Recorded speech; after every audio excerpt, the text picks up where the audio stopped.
Hi friends केमती अच्छी आशा कर समस्ते बहुत भल थे। मुझे आपण सहित कौन सेयार करी आप देखिए जानी सारे मुझे आपण मानक बड़का भात आ टमाटर गोटे रेसिपी तैयारी कर देखी। चलतु प्रथम कड़ाई गरम कर तेल पकई नवा। तेल ताती सारा पर जीरा देदेबा, तापर देदेबा पियाज आउ किछि लंका। पियाज आउ लंका को किछि समय भाजी नवा। आपण मानक जदि भात खाइबा को इच्छा होनी कि पिला माने भात खाइबा को पसंद करना ताहले 2 मिनिट रे भात रे एमती रेसिपी तैयारी करंतु। आपण माने खांतु आ पिला मानक दियंतु। देखंतु मुझे अधिका लंका पकईछि। आपण माने जदि राग पसंद ताले लंका पकेबे, जदि पिला माने खाइबे ताले लंका न देले भी चलिबो। अबे आमर पियाज हो गलानी। मुझे गोटे बड़ साइज टमाटो काटिकी रखी। टमाटो को देदेवी। टमाटो को भी पियाज सहित चलै नवा। आपण मानक मोर ये रेसिपी केमती लगुच मत निश्चय कमेंट बॉक्स रे जणेबे। जदि भल लागुथिबा गोटे लाइक शेयर कमेंट करदेबे। पाखरे थिबा बेल आइकन को क्लिक करदेबे। जो माने मो चैनल नुआ पर्यंत सब्सक्राइब करना पाखरे थिबा बेल आइकन को क्लिक करदेले जहाँ भी वीडियो देबी आपण माने सर्वप्रथम देखि पारिबे। देखंतु मैं स्वाद अनुसार लूण दे देली, तापर लंका गुंड दे देबा। एबे दे देबा जीरा गुंड। आपण माने चाहिले मीट मसला वा करी पाउडर आपण माने जहाँ आपनकर पसंद दे पारिबे।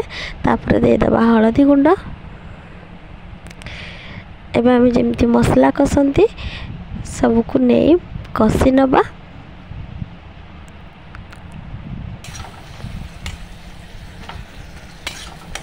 देखंतु केते बढ़िया देखा जाउछि। आ मसला रे भी हमरो तेल सब बाहर पड़लानी। मसला भी आमर एबे रेडी। एबे दे दबा आमे एथिरे भात। आमे जो गरम भात छाणी की रखिथिले से भात को दे दबा।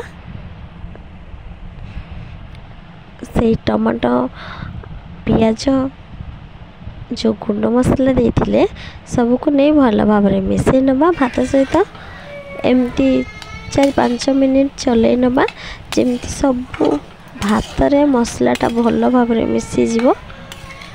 देखिए आपण माने थरे एमती खातु। मु कहबिनी तार स्वाद आपण माने निजे खाई कि मते कहतु मो कमेंट बॉक्स रे।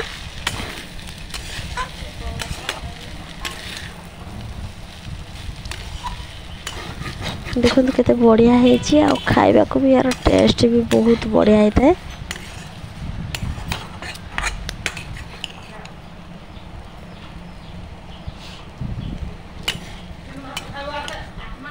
आमर तो एबे टमाटो फ्राए राइस रेडी हो गला।